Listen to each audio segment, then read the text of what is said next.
Números, capítulo 11, versículo 29. Moisés respondeu: por que você está preocupado com os meus direitos, quando eu é que deveria estar? Eu gostaria que o Senhor desse o seu espírito a todo o seu povo e fizesse com que todos fossem profetas.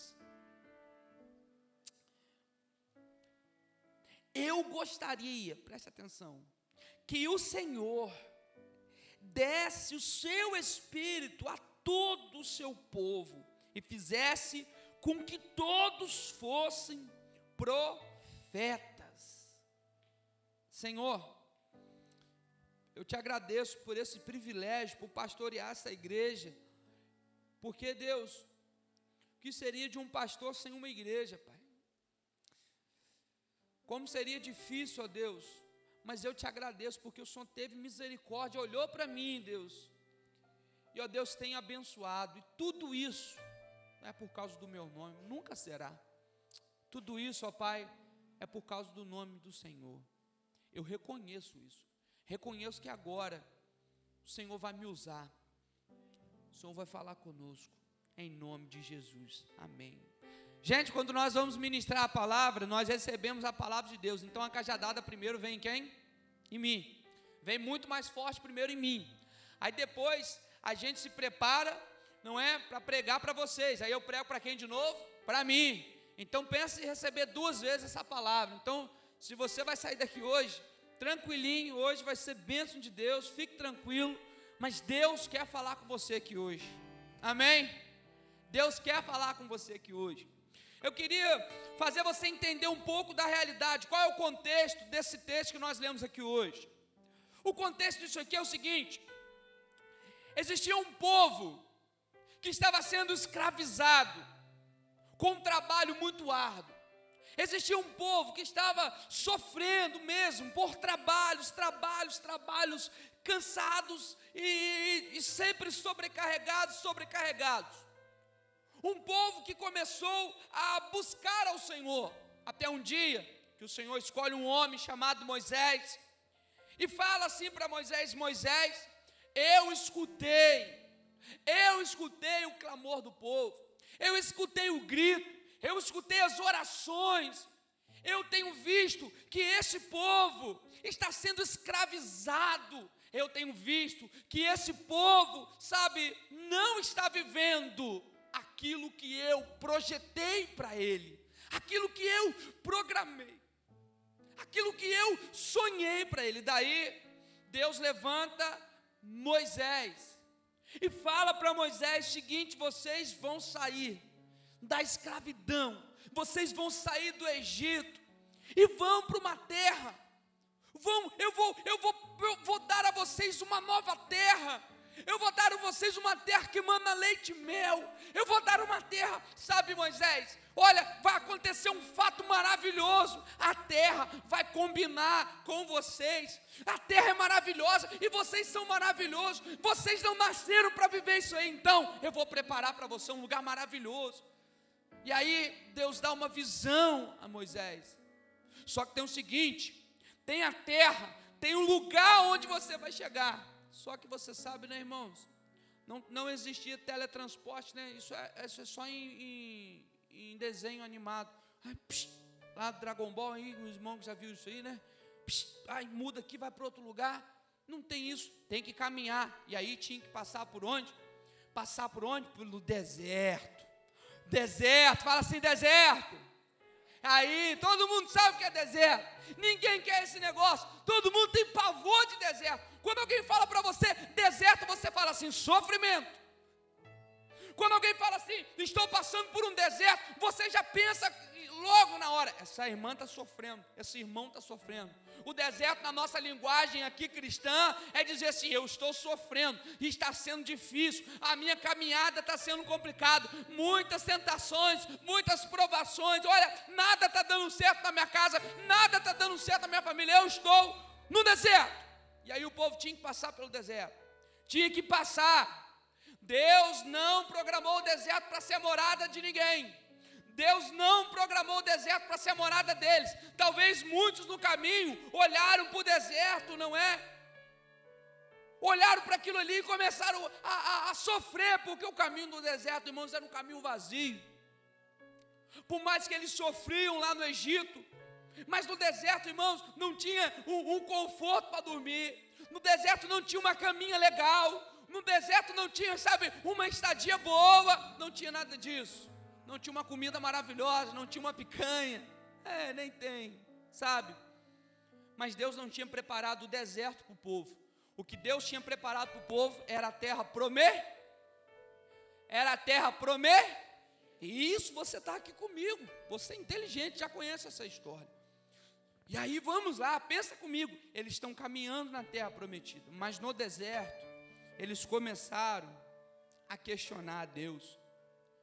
No deserto eles começaram a duvidar. Será que Deus mesmo tem algo novo para mim? Será eu mesmo? Será que Deus mesmo tem uma terra para mim? Será que Deus mesmo tem uma visão para mim? Será que Deus mesmo vai me abençoar? Será que Deus vai fazer alguma coisa? Será que isso não vai ser pior do que da onde nós estamos?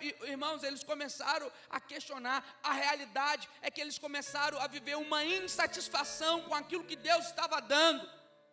Eles começaram a ser insatisfeitos, começaram a falar, talvez Deus é injusto, talvez isso que eu estou passando aqui não era para eu passar, ou talvez isso que eu estou passando aqui não era, olha, eu estou sendo fiel dos meus dízimos, nas minhas ofertas, olha, eu estou diante de Deus, sabe, colocando a minha vida em santidade, mas eu ainda continuo passando pelo deserto. Irmãos, eu sei que eles começaram a reclamar. Você conhece pessoas que reclamam de tudo? Levante sua mão. Vocês conhecem pouca gente, porque eu conheço muito. Quem conhece aquele tipo de pessoa que reclama de tudo? Levanta a mão. Isso. Você sabe que nada está bom. Nada está bom para aquele tipo de pessoa. Começa a reclamar, isso aqui está ruim. Tem alguém que já está reclamando que o pastor já está demorando? Eu comecei agora. Eu comecei agora. Não gostei disso, não gostei daquilo ali, olha que chato, esse negócio de igreja, eles começaram a reclamar e lembrar do passado deles, e começaram a falar, olha, lá atrás a gente sofria, mas a gente tinha, lá atrás era assim, lá atrás era aquilo. O povo começou a viver uma insatisfação com aquilo que Deus estava dando. E aí, irmãos, eu preciso que você acompanhe sua Bíblia, porque eu amo a minha Bíblia e você também ama, e por isso nós vamos começar a ver algumas coisas que aconteceram até a gente chegar numa conclusão do que Deus separou para você nesse último dia de conferência aqui. A primeira a gente vê o versículo 1 até o 3 do capítulo 11. O texto vai falar assim: por estarem passando por muitas dificuldades, os israelitas começaram a se queixar a Deus, olha, reclamar com Deus. Quando o Senhor ouviu as suas reclamações, ficou irado e fez cair fogo em cima deles. Olha só, gente, o fogo queimou no meio deles e destruiu uma ponta do acampamento. Então o povo gritou, pedindo socorro a Moisés. Moisés orou ao Senhor e o fogo se apagou. Aí puseram naquele lugar o nome de Taberá, porque ali o fogo do Senhor havia queimado no meio deles. Olha só, começaram a reclamar, a se queixar. A Bíblia diz que o Senhor mandou um fogo, e o fogo queimou, não é? O texto diz, o fogo, ele queimou ali a metade do arraial, da tenda onde eles se protegiam. A gente cantou aqui, né? Deixa queimar, caia fogo do céu. A gente canta nessa perspectiva de que Deus possa incendiar o nosso coração, porque você sabe que uma chama, você sabe do que um fogo faz. Irmãos, um cristão pegando fogo, irmãos, em chama, você sabe, você vê, às vezes você até acha estranho aquilo ali, mas você sabe o que é uma pessoa pegando fogo. Há um autor que diz que se o púlpito pegar fogo, as cadeiras vão queimar. Então hoje vai queimar, porque aqui está pegando fogo aqui em cima, em nome de Jesus. E aí a gente quer aquele fogo de Deus que vem sobre nós. Santo Espírito, desce como fogo, incendeia. Ou seja, qual é a mensagem? Senhor, não quero viver uma vida espiritual apática, não quero viver uma vida espiritual anêmica, não quero viver, Senhor, uma inconstância. Quero ser cheio de Deus, quero ser, viver um avivamento na minha vida. Mas esse fogo aqui não foi esse tipo de fogo. Esse aqui não foi. Esse fogo aqui veio por causa das queixas. Esse fogo aqui veio por causa das reclamações. Esse povo aqui veio porque tinha pessoas que estavam com uma insatisfação com aquilo que Deus estava fazendo. Esse fogo aqui, ele veio por causa da rebeldia. E Deus mandou aquele fogo para queimar todo aquele mal. E Deus mandou aquele fogo para queimar, para dar um aviso. Irmãos, no primeiro momento dessa mensagem, eu desejo muito que você receba essa ideia do fogo do Espírito Santo incendiando a sua vida, para você ser cheio, porque esse é o meu desejo. Mas também, meu desejo aqui nessa noite, que papai queime algumas coisas que precisam ser queimadas na nossa vida.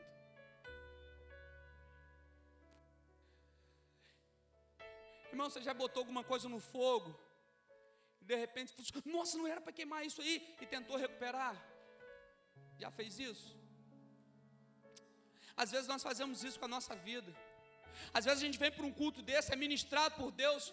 Deus fala o que a gente tem que fazer, a gente sabe que a gente tem que abrir mão, sabe que a gente tem que renunciar, e a gente vai e fala assim, beleza, Senhor, está aqui, pode mandar o fogo. E Deus manda, irmãos. Se eu te falar uma coisa, Deus está muito interessado em queimar o mal que está na nossa vida. Deus está muito interessado, sabe? Deus está muito interessado em curar você. Deus está muito interessado em mudar a sua vida. Por isso vai vir um fogo para queimar o mal. Toma aqui, Deus. Fazemos assim, Senhor, está aqui. E aí quando a gente começa a ver aquilo pegando fogo, a gente fala, apaga, pega. Fala assim, não, hoje não. Queimou um pouquinho, mas hoje não. Sabe, irmãos, o texto diz que o Senhor mandou fogo. O Senhor ficou irado. O Senhor ficou irado, o texto diz, e fez cair fogo em cima deles. Talvez você fale assim, o texto diz que o fogo queimou no meio deles, e ali colocaram um nome. Teve a primeira marca. O texto diz que eles colocaram um nome, porque o fogo do Senhor havia queimado no meio deles. Que o fogo do Senhor, não fique com medo do que eu estou falando, que o fogo do Senhor queime no nosso meio, tirando a nossa impureza, tirando muitas vezes a nossa falta de caráter, tirando muitas vezes os nossos ídolos. Que o fogo do Senhor queime o passado que nos persegue, queime de uma vez toda aquilo que nos faz tentar voltar a um profeta. Você já ouviu uma música dizendo queimei minhas carroças e não sei o quê? Há um profeta que quando recebeu o chamado de Deus, ele foi e queimou tudo que ele tinha. As pessoas olhavam e falavam, esse cara é doido, queimando os bens. É porque quando ele estava caminhando com Jesus, com Deus, se ele pensasse em voltar atrás, ele não ia encontrar aquilo ali, já havia acabado, ele havia deixado tudo para trás, para seguir o Senhor. Talvez você está precisando disso hoje, talvez aqui hoje você nem precise de um fogo de avivamento, talvez aqui hoje você nem precise de um fogo que possa te incendiar, te fazer sentir arrepio, dar uns pulos, dar uns glória a Deus, sabe, irmãos? Eu amo isso, mas sabe, eu amo demais quando Deus fala para mim, isso aqui você tem que queimar, velho. Eu amo muito mais quando Ele fala isso aqui não é para a sua vida, isso aqui me entristece, isso aqui não é para você. Coloca isso no altar, queime. Coloca isso no altar, deixa eu acabar com isso, Deus querendo trazer o seu povo, Deus querendo botar o povo no seu lugar. A gente dá continuidade. Isso tudo estava acontecendo no meio do deserto. Eles estavam indo para a terra prometida. Olha só, versículo 4, olhe para o versículo 4. havia estrangeiros viajando com os israelitas. Havia o que, irmãos? Você entendeu? Havia estrangeiros viajando com os israelitas. Eles estavam com muita vontade de comer carne. E até mesmo os israelitas começaram a reclamar, dizendo: se tivéssemos um pouco de carne para comer. Se nós tivéssemos um pouco de carne, gente. No Egito comíamos quanto peixe e queríamos, e era de graça. E que saudades dos pepinos, dos melões, das verduras, das cebolas e dos alhos. Mas agora acabaram-se as nossas forças, não há mais nada para comer, e a única coisa que vemos é esse maná. Ei, pensa aqui comigo, tinha estrangeiros com eles. Tinha estrangeiros, uma influência do mal. Uma influência, começaram a falar assim: eu queria comer carne. Eu queria comer os pepinos. Nós tínhamos peixe lá atrás. Pessoas começaram a influenciar o povo de Israel. O povo de Israel começou a falar assim: é verdade mesmo. É verdade mesmo. Lá nós tínhamos isso tudo. Eu sempre ouvi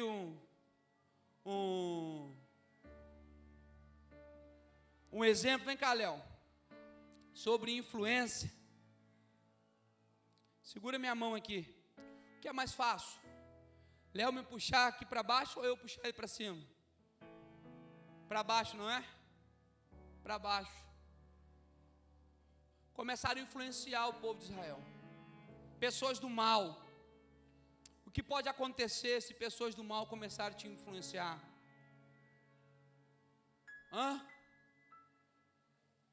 Você pode cair. Pastor, eu não. Só não quando você influencia o outro. Agora, quando você é influenciado pelo mal, você só tende a cair. Obrigado. Os estrangeiros começaram, a falar para eles: larga esse maná, cara. Essa comida que Deus está mandando para você, lá atrás era melhor. Lá vocês tinham carne maravilhosa. E o povo foi influenciado e começaram a se queixar, começaram a reclamar do que Deus tinha para a vida deles. Olha só, gente. Lembra que tinha um líder desse grupo? Vocês lembram que tinha um líder? Tinha um pastor? Tinha um líder? O líder estava ali escutando o povo tendo saudade do passado. O líder estava ali depois de um dia de cansaço, depois de estar tendo que pagar o preço, Wesley, para poder levar aquele povo, para poder conduzir. O líder agora um povo agora começou a reclamar e o líder começou a ouvir. E aí, gente, sabe o que acontece? Versículo 14. Olha o que diz o versículo 14. Moisés falando, eu sozinho não posso cuidar de todo este povo. Isso é demais para mim. Calma aí. Você viu aqui comigo a realidade do povo, insatisfeito com aquilo que Deus estava falando. Porque você sabe que se o povo pudesse, o povo seria quem? Deus, irmãos. Porque você sabe que a crise de Adão e Eva ali, sabe, não era somente o desejo pelo pecado, pela a fruta proibida, mas era o desejo, sabe, de ser como Deus. O povo tem esse problema. Você sabe que é assim. Tem pessoas que se puder, pisam em outras, somente para crescer, para aparecer. Tem pessoas que querem prejudicar as outras para crescer. Sabe? Agora, gera um cansaço em Moisés. Gera um enfado, um cansaço em Moisés. E ele vira, ele fala: Senhor, sozinho eu não posso cuidar de todo esse povo. Sozinho eu não posso cuidar desse povo. Sozinho eu não posso fazer nada por esse povo. Porque eles estão desejando o passado. Eles não querem me ouvir, eles estão desejando viver lá atrás, eles não estão no agora, eles só querem voltar para o que tinha lá atrás, eles estão com saudade do passado. E Moisés declara o coração dele, abre o coração dele. Irmãos, como é difícil para um líder como é difícil para um pastor receber uma visão de Deus, implantar a visão de Deus, e ver pessoas presas no passado, ver pessoas lá atrás. Isso gerou, sabe o quê? Cansaço ministerial, líder desmotivado,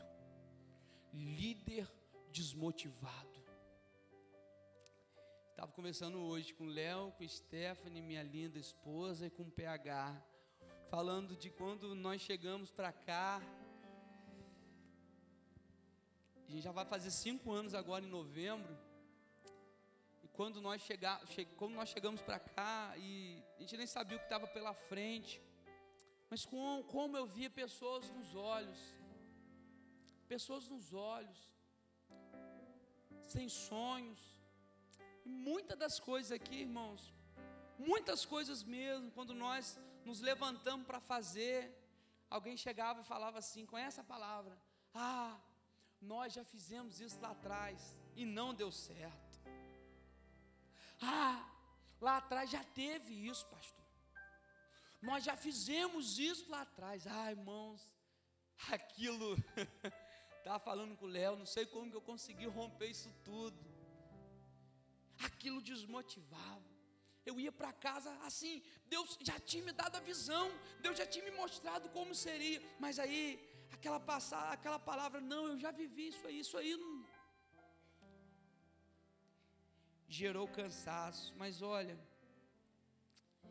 em meio ao cansaço ministerial, em meio à sobrecarga que muitos líderes talvez estão vivendo, a que Moisés viveu, existe algo que se chama a ação divina.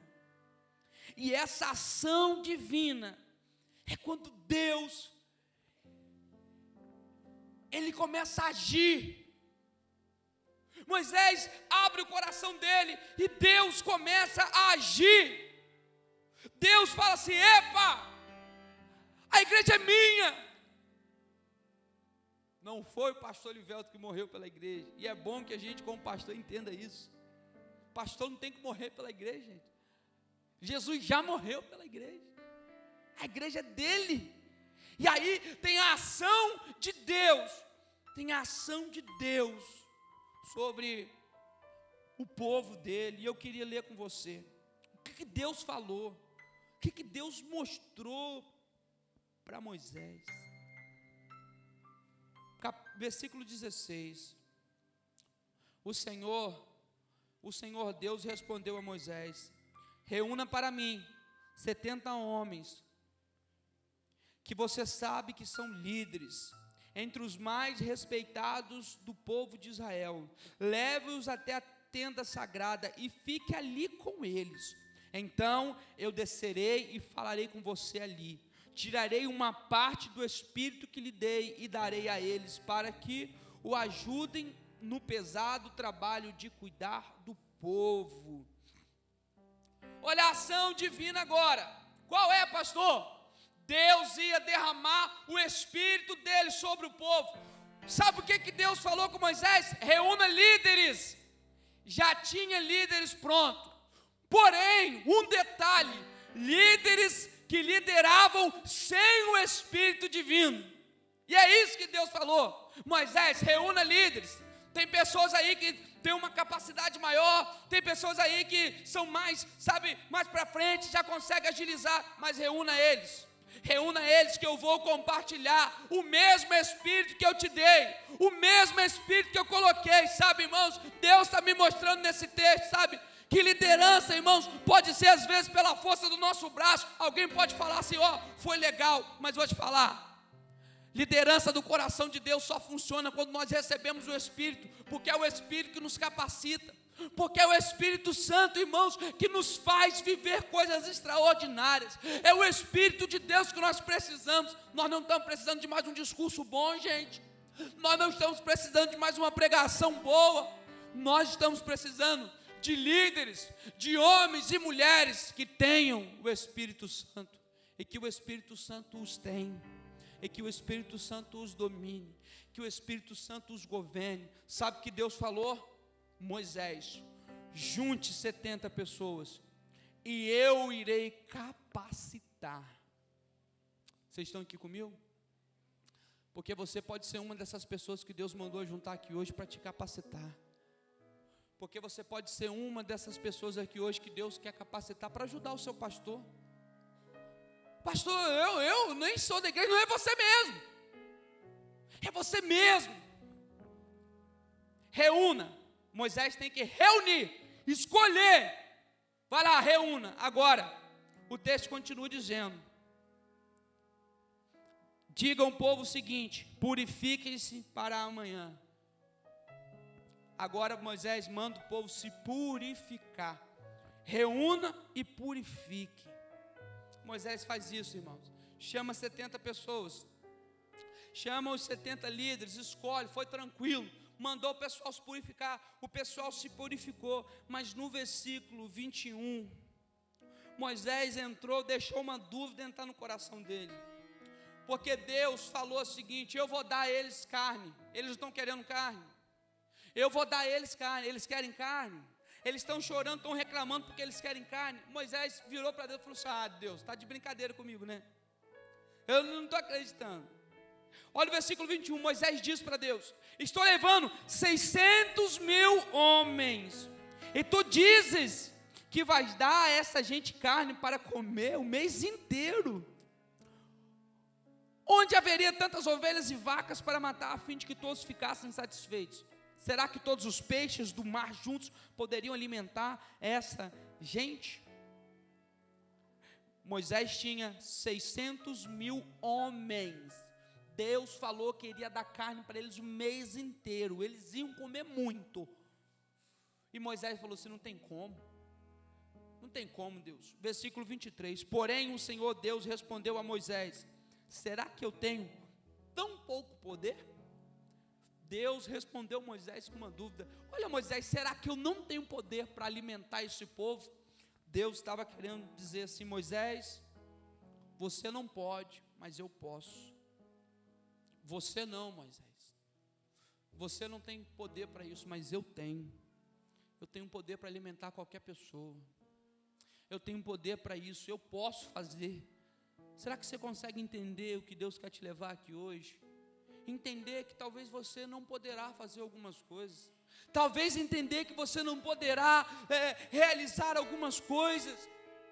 Talvez entender que há coisas que fugirão das suas mãos. Não vai dar para você, não vai ter como você impedir.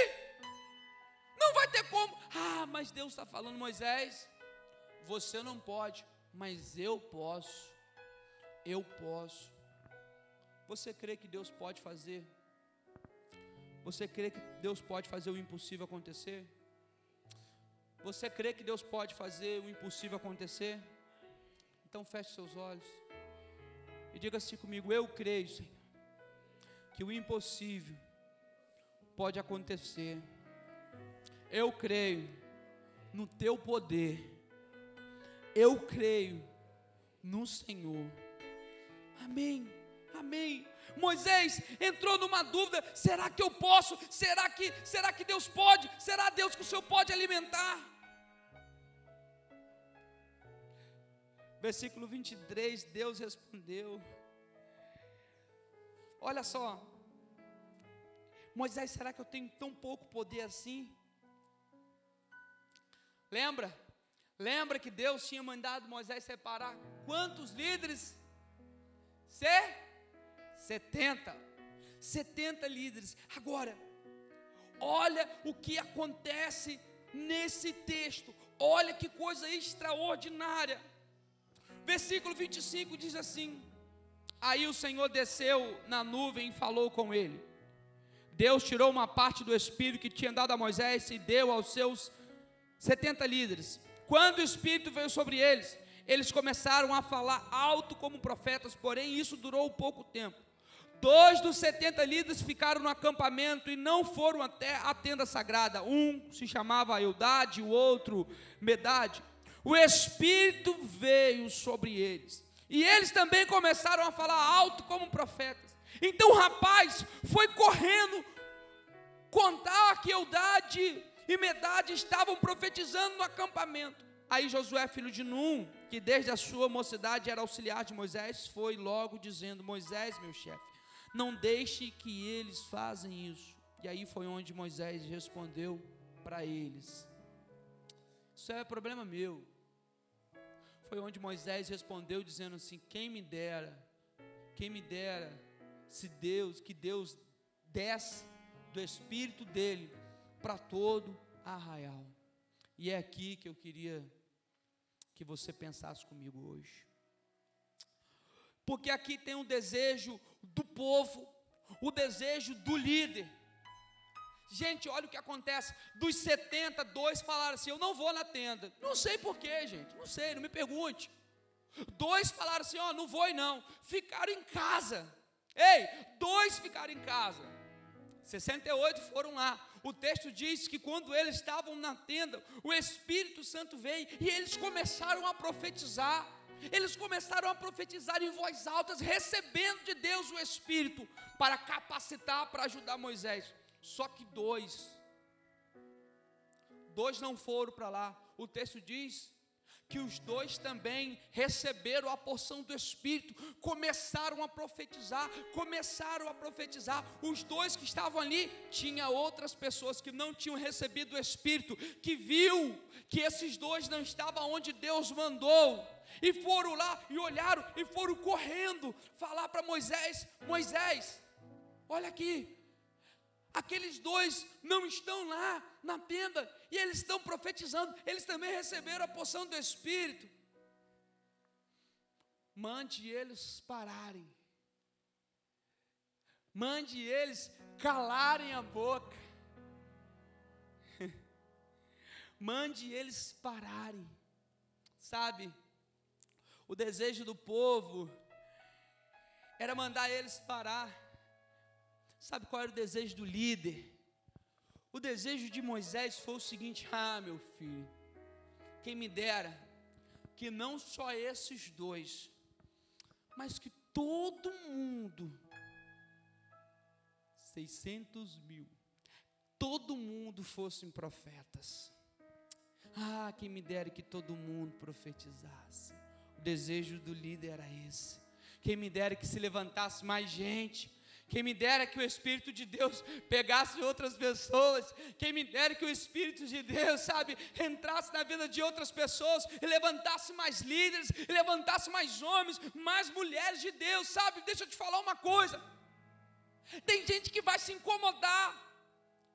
Tem gente que sabe, que vai falar: olha, está atrapalhando. Tem gente que vai duvidar, fala assim: ah, esse? Principalmente agora na visão que nós estamos, Deus vai levantar líderes, irmãos. Pessoas improváveis, pessoas que ninguém diz nada, e vai vir aqueles que vão chegar correndo para quem? Para o líder. Aqui, poxa, fulano, aí não, né, pastor? Estou aqui há 955 anos, estou aqui há tanto tempo, frequento o culto, não perco um culto, não perco nada, sabe, estou em tudo, estou direitinho, estou cumprindo o cronograma tudinho, estou bonitinho. Mas sabe, irmãos, nem todos que estavam liderando tinham o Espírito de Deus. Deus derramou o Espírito até para aqueles que não estavam ali na tenda. Eles estavam no lugar onde eles tinham repouso, como que fosse nas casas. Olha só, Deus derrama do Espírito dele aqui nessa noite, no prédio, mas também quer derramar nas casas. O avivamento de Deus começa assim, aleluia, esse ajuntamento, mas também Deus deseja ir para as nossas casas. Nas nossas casas também Deus vai levantar líderes. Nas nossas casas também será um lugar onde nós seremos cheios. Nas nossas casas haverá salvação. Nas nossas casas também haverá cura. Nas nossas casas também haverá libertação. E vai ter alguém que vai vir falar assim: não, manda eles parar. Mas o coração do líder, porque quem que recebe a visão de Deus é quem, irmãos? É o líder. O líder que recebe a visão de Deus, Deus fala com a liderança. Aí imagine Deus ouvindo o coração de Moisés: Senhor, levante mais. Eu acho, irmãos, que essa era a oração de Moisés, porque ele responde a Josué. Você sabe quem que é Josué, né? Queria dar continuidade a isso, é aquele mesmo. Josué que liderou o povo depois, sabe? Josué fala assim: manda eles parar. E aí Moisés fala: quem me dera Deus derramasse do Espírito dele para todos os profetas. Esse era o desejo do líder. Mas agora eu quero encerrar falando do desejo do povo, desejo do pessoal, gente. Lembra no começo? Não estou satisfeito com o que Deus está me dando. Não quero o maná de Deus. Quero o passado. Quero voltar lá para trás. Sabe o que Deus faz? Deus concede. Gente, Deus concedeu o desejo deles. Eles queriam comer carne. Olha para a Bíblia. Olha para a Bíblia o que Deus fez. Versículo 31. De repente, o Senhor mandou um vento que trouxe do mar bandos de codornas. Elas caíram no acampamento e em volta, e todas as direções, a uma distância de uns 30 quilômetros, e cobriram o chão em monte de quase 1 metro de altura. Assim, todo aquele dia, toda aquela noite, todo o dia seguinte, o povo trabalhou catando as codornas. Ninguém juntou menos de 1.000 quilos, e espalhavam as codornas ao redor do acampamento para secar. Quando ainda havia muita carne para comer, o Senhor ficou irado com o povo e o castigou com uma terrível epidemia que matou muita gente. Por isso puseram naquele lugar o nome de Quibrote Atavá, que quer dizer as sepulturas dos desejos. E eu fecho aqui falando para você sobre as sepulturas do desejo. Talvez você diga assim: nossa, que Deus mau. Talvez você diga, se questione, dizendo: por que Deus fez isso? Por que Deus mandou aquela epidemia? Por que Deus fez aquilo com o povo? Mas esse foi o desejo do povo. Sabe qual foi o desejo do povo, gente? Satisfazer as suas vontades. Porque tem gente que só quer Deus para quando Deus tem que resolver um problema. Não serve a Deus, não entrega a vida a Deus, mas quer que Deus faça alguma coisa por ele. Quando não faz, fala que Deus é ruim, que Deus não presta. Esse era um povo.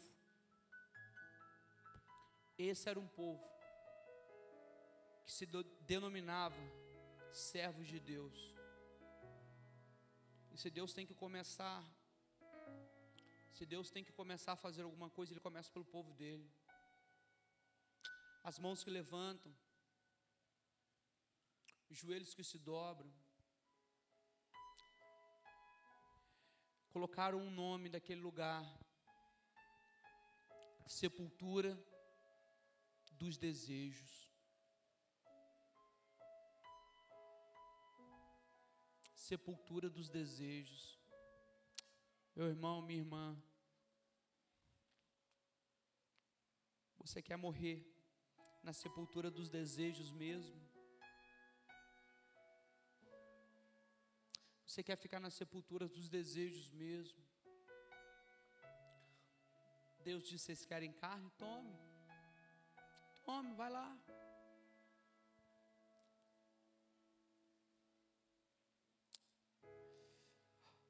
Ou você vai tomar uma atitude hoje em sua vida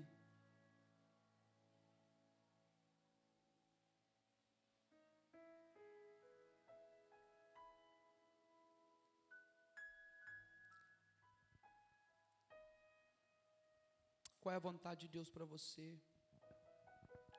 Qual é a vontade de Deus para a sua vida.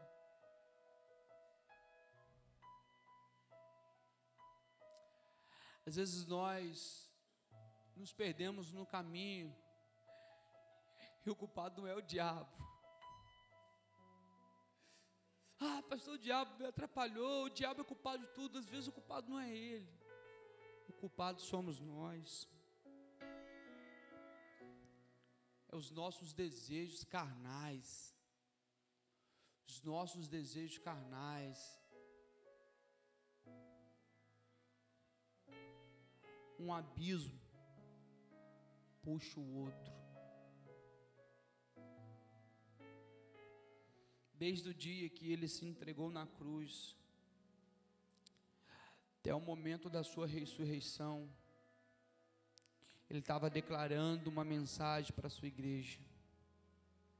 A partir de agora,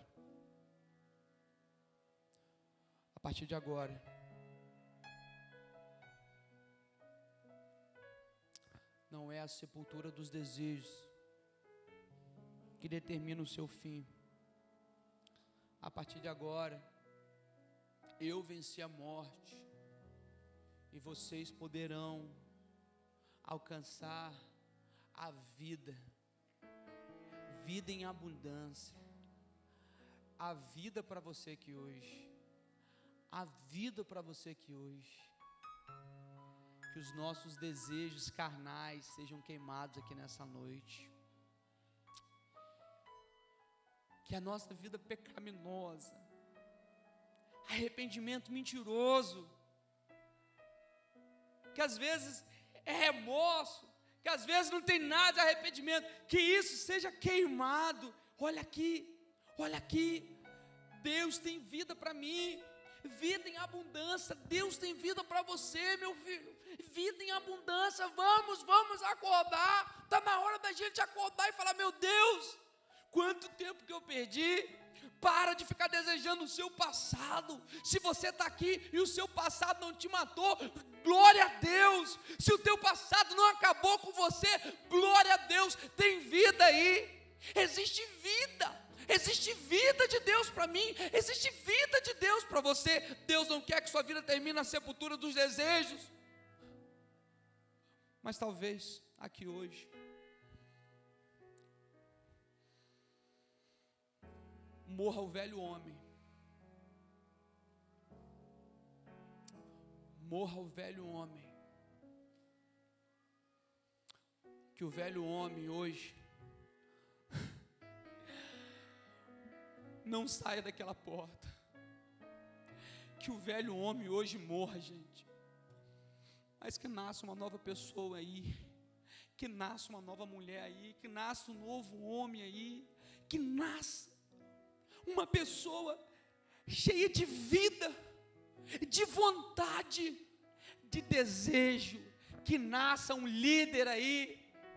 Que nasça um homem de Deus, uma mulher de Deus aí. Se todos pudessem profetizar. Se Deus levantasse mais pessoas. Se Deus levantar. Que Deus levante. Que Deus te levante. Que Deus te levante. O que você está precisando, querido, não é uma paz maravilhosa para sua casa, mas é do Espírito dele. É do Espírito que te controla, é do Espírito que te governa, é do Espírito que te muda, que te transforma. Gente, você pode tentar se libertar de todo jeito, com qualquer coisa. Vai fazer algum bem? Pode ser que faça, mas o Espírito Santo trabalha em áreas que só Ele pode, só Ele conhece, só Ele tem coragem. Qual é a nossa parte, gente? Qual é a nossa parte?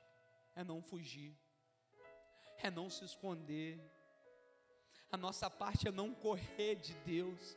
A nossa parte é somente se entregar. É somente se entregar. Somente se entregar. Paulo disse: já estou crucificado com Cristo. Não vivo mais eu, mas Cristo vive em mim.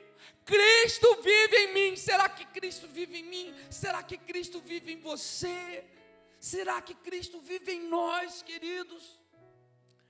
Que nós sejamos uma igreja uma igreja avivada, que sejamos muito avivados, muito, mas muitos mesmo, muitos, cheio de Deus, mas que nós sejamos uma igreja séria, que leva o pecado a sério, uma igreja que se arrepende, uma igreja que não tem medo de se derramar no altar e dizer: Deus, é isso aqui que eu preciso queimar hoje, Deus, é isso aqui, Deus, é isso aqui, ó, eu vim aqui hoje, toma Senhor, é isso aqui que eu quero acabar hoje. Eu não quero mais ir para casa com isso. Eu não quero mais ir para casa voltando um velho homem. Eu quero sair daqui uma nova pessoa.